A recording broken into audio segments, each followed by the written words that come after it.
The one you did in Philly was at the convention center, right? Yeah, the the last one in Philly, center. 6,500 people. Convention center. But you know, like, why do you think people love this so much? I mean, because there's nothing like it. There's a unique, like nobody, like you got church, like if you talk about 5,000-6,000 people, you got artists, right, who could put that many people in a room. Tell them what it is and say that. Like. Oh, okay. So tonight's conversation is basically a podcast. It's 2 parts. So the in-studio part is just 5 or 6 influencers, creatives, scholars talking about a list of questions. And then because people like it by watching it online, we put it on tour. And then when you come to the tour, we'll ask anybody if they got any questions. We'll get probably like 150 questions before the start of the show. We'll run through them, and then we just got 2.5 hours of programming of just us answering the same questions. And you already have a relationship with us because you watch us online. So now you get to see us in person. And then we bring in different local experts, people that's popping in that city to, like, again, pay homage to the locals. Like, I don't want to come to Chicago and not hear from somebody that already got Chicago on Smash. And I think it's different because it's fun. Like, the first 45 minutes of it is a dance party. Like, we got a DJ, shout out to Marky G, he's turning up. We got the bar downstairs at the hotel popping, and it's a vibe. Next thing you know, we do 3 30-minute podcasts with an intermission, and then we slide on to the next city. As things grow, as popularity grows, as status grows, as the crowd grows, so does the ego. So does the greed. Talk about that. So does the Talk about that. Damn. Nah, I mean, I think this shit was just happening so fast that people don't have time to process it. And then certain people, like, once they see more, they want more. And then sometimes people just become exhausted throughout the whole thing. Like, if you think about it, we're doing like 30 cities, 3,000 to 5,000 people a piece over like a 90-day period. And then it's only Fridays, Saturdays, and Sundays. So you got to come out there and then come back home, just to come out there, just to come back home. And we did that twice a year. So on tour with Tonight's Conversations, them years, I was in hotels maybe 115, 120 nights out the year. A third of my life I gave. And if I didn't have that background of doing that shit already by myself, I would have become fatigued. I would have become frustrated. Burnout. And it's just really burnout. But burnout looks like different things. It looks like wanting to do less shows, wanting more money for the shows that I do, becoming more annoyed with interacting with people socially, draining your social battery, lack of diet, lack of routine, and all those things express themselves in different ways. Friction with castmates, friction with the audience, not performing well on stage, and sometimes it's ego. Well, I'm the star. Well, they scream the loudest for me. Well, I got the most likes on the internet, or my page is the biggest, or I think you're making more money than what, I mean, I think you're making more, so I want more, or I don't really like them. If they stay, I'm gonna go. And then as a person that's trying to run a multi-million-dollar company, it's a lot. It's a lot of people management. How you prevent that? So like, if you how do you prevent that? Again, like scale, barriers and boundaries, processes. You know what I'm saying? Like, when I pour into my bro Ace, I'm like, yo, you Steve Jobs. Steve Jobs don't really talk to his staff like that on a daily basis. You know what I'm saying? Kings stay in the castle, and if they rule in a whole country, they send people to go. They delegate. To delegate. But if you're managing the talent, if you're booking the talent, if you're coordinating the show, if you're doing the logistics, if you're cutting all of the footage yourself, if you're posting all the clips and the captions yourself, if you're responding to all of the emails, you know, it's just a lot. And when your mind is, you know, the leadership is so important. So if you're all over the place and you don't have a structure or barriers, chaos ensue. But that's the learning curve, especially if you got a team and you're trying to work through the kinks. And there was a lot of y'all too. Yeah, I mean, you're talking. How many was it? We would travel with anywhere between 7 and 12 artists. Oh, that's a lot of people. Plus 7 to 12 artists, 10 to 15 support staff, like ticket checkers, ushers, check-in tables, just, A lot of opinions and all No, that. I mean, like for a Philly show, it got so crazy that bro had to lease a tour bus, and he hired 30 people from his city. The whole camera crew was from his city. The staff, logistics staff, and 3 of the artists was and the DJ was all from his city, and he would just pack up a coach bus, and he put his whole city on. He put his whole city on. So We talked about the poetry and tonight's conversation, him being, good with, being rhetorical with his speech, with his rhetoric. But what really impressed me about you, Mike, is two things. When I seen on the news when you had a dispensary out AC, and when I seen on Instagram you at the White House. I'm like, how is he doing this? Like, what is going on? So tell us about that. Like, I think I'm gonna talk about it in 2 different ways. yeah, If you saw all of that successful stuff that I was doing in the pocket of what I was already doing, why would I lay new tracks and build a whole entirely new train? Now, I thank God that, again, as long as I'm in service, everything I do is successful. But sometimes success isn't really what you want, because it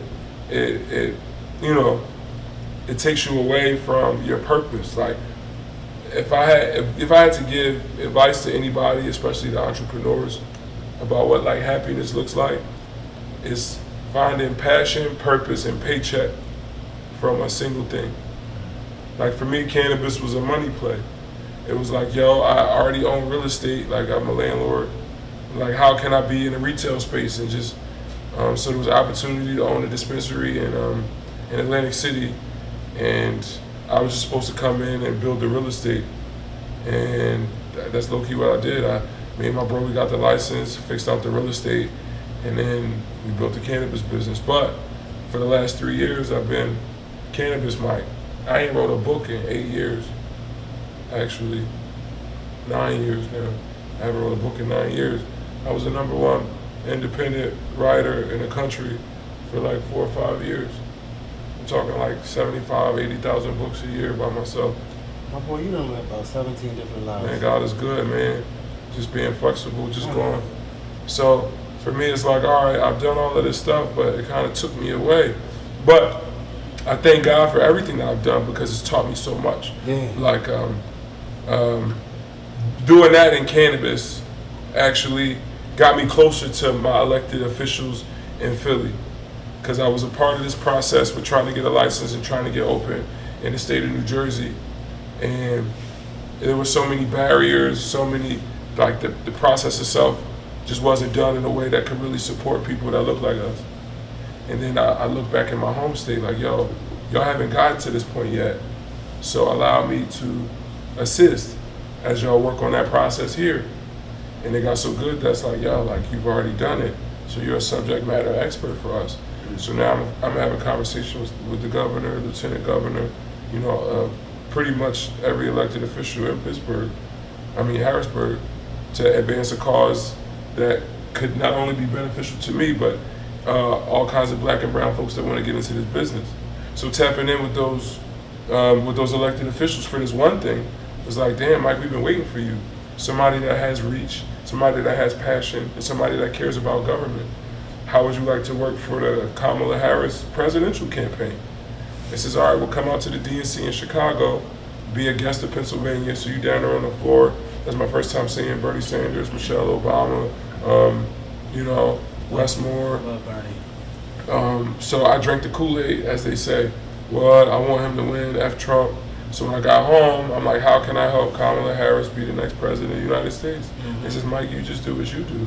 come to these rallies, come to these events, just get the message out to your people. And they took me on a whole little tour, but it got so good, again, paying it forward. I'm like, listen, I know some people that people actually listen to. The biggest problem with elected officials is that they don't have the social media. They got the State House, but they don't really have social, so how can we bridge the gap? I said, yo, I got 30 creatives from Pennsylvania that probably, together we got like 25 million followers. I was able to get the data and say, yo, out of those 25 million, maybe 4 million of them are from PA. So how about you give us bread so I could pay them to post her? And at first it was like, huh? But again, because I have relationships with people like Jordan Harris, Joanna McClinton, Kenyatta Johnson, when it came down time to who is this young boy that's trying to give all of these influencers $1,500, $2,000 for a month and a half worth of work? I know that's Mike. If he said he could do it, he could do it. Next thing you know, I got a phone call like that. Have everybody sign these drones out. They actually got like 3 bands apiece from the, and then Pennsylvania ended up being the #1 influencer state in the country. And I just shout out to all of my people who trusted me, like, yo, do you want to help out with this? And the next thing you know, because Pennsylvania was #1, when Barack Obama came here about a week before the election, they was like, Mike, if you want to, we could take you down to the basement and you can meet the president. And I said, hell yeah. Well, first they told me, yo, you're gonna be in a photo line. And I thought that meant I'm gonna be positioned somewhere in the crowd that I'm gonna be able to get a photo. Mm-hmm. But it wasn't until I got to the actual joint, I'm like, yo, what's his wristband for? He said, oh, that's the photo line. I said, where do I stand? He's like, no, Secret Service come get you. You go into the basement of the Leah Chorus and you stand in line and you meet the president. I said, no fucking way. And then, that's crazy. So they walk us all down here. Behind me, I got Kenyatta Johnson, Council President, his wife. I got Senator Missy Hughes. I got pretty much all the elected officials. There's only a few of us that aren't elected officials or like heads of unions, big donors.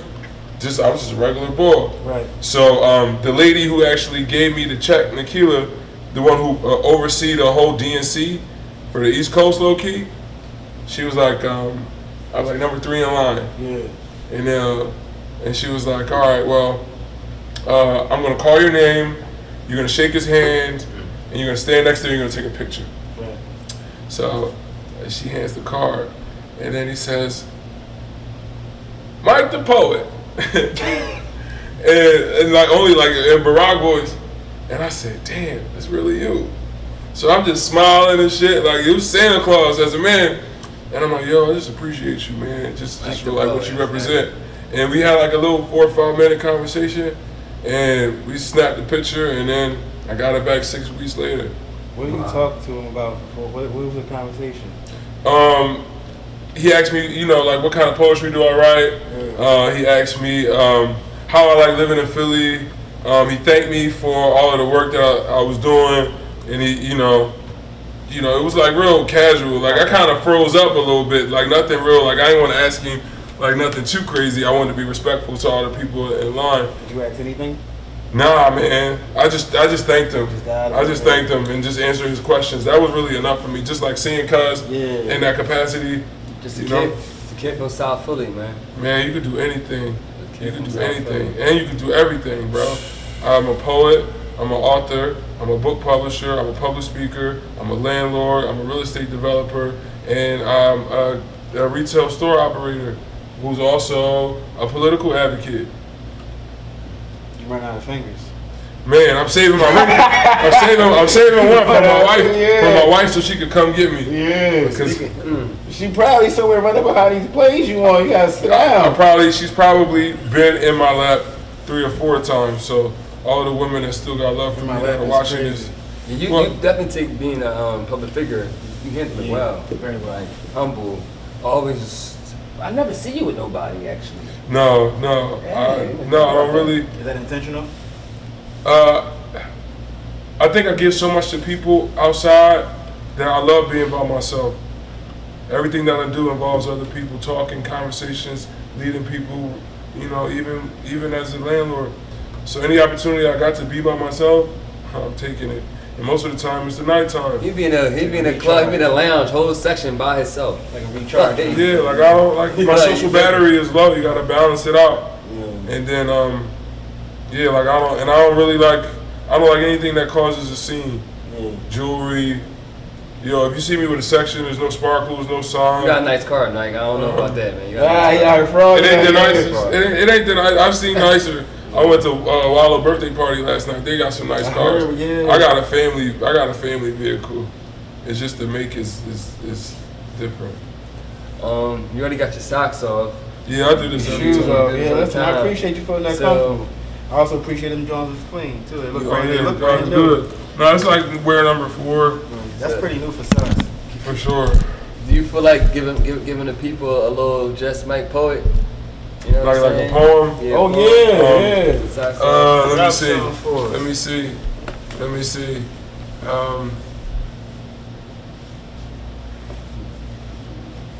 Damn, I hate when you do this. You know, my joint that you did something at mine that was so good when you was like, you don't want the woman that don't want you. Yeah. No, I think all right. So check me out. I'm gonna do my marriage one. All right, because I'm about manifestation. So I say I'm gonna get married one day, and it's gonna be lit like Christmas. Like I'm gonna be man enough to bring home the bacon and submissive enough to do the dishes. And if we tripping this with carry-ons because we checked our baggage. And I promise to never treat you like your average. Leave you unprotected, overstimulated, underclimaxed, or embarrassed. If God put offspring in your tummy, then I'm going to get it a carriage. If you crave carrots, I'm going to go to Jared and make it a marriage. They're never going to stop making women. So my advice is to find one you move mountains for, then be still.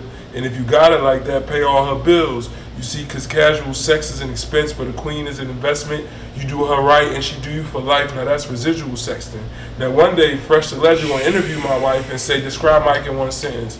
And I hope she says, well, he's the answer to all my problems. And in my experience, prayer, patience, and some paper is the best way to solve them. I'm going to get married one day, and we're going to elope before we ever spend 6 figures to let y'all watch us fall in love again over some 6-course dinner. I'd rather the honeymoon start after the proposal. We take the wedding budget, buy a house, invite everybody over, because we don't need any more gifts anyway. God had already gave us each other. And we will always get over our arguments before we get under our covers. City Winery. When's City Winery? No, my next show in Philly is July 27th. I don't know when this comes out. It's tonight's Conversation Summer Series. Yes, July 27th. My next poetry show in Philly is going to be whenever one of my homies throw a show. Fresh, I'm trying to get you into the poetry market. Matter of fact, I think Maui got a show here in August. I'm going to pop out to that. Shout out to Maui, the writer. She's #1 now. Shout out Maui, you push her. Yeah, when I think of Maui, I think of you. You definitely. Yeah, that's why I'm oldest.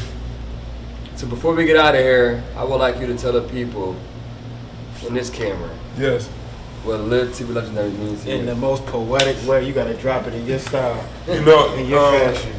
One of the organizations that I joined when I was a young boy, 13, was called the Philadelphia Freedom Schools. Ooh, yes. And I was in a pilot year of it. I wasn't old enough, but my pop worked for the city, and he looked out and got me into the program. And they took us to Alex Haley's farm, where she shot roots at, in Clinton, Tennessee. And we had this like real cultural moment. We're playing Negro spirituals, just like a real sacred land, former plantation. And it was a gentleman by the name of Dr. Greg Carr. I think now he's a professor at Howard.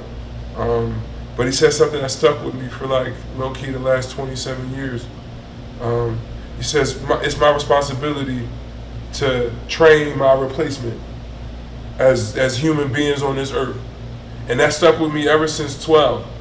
And then as I get older, I've struggled with how long am I going to continue to try to generate revenue and try to build up status, because I'm 40 years old and I don't have a wife and I don't have a child. So I might as well take everything that I've earn a little bit more, and then fuck it up. But I said I would be foolish because I have all of these, because I've built this name that didn't really mean much outside of South Philly the last couple generations. I had the opportunity to really cement myself in so many different arenas. So like live to be legendary is, I want to be proof of so many different things. And I want to create a legacy for my bloodline.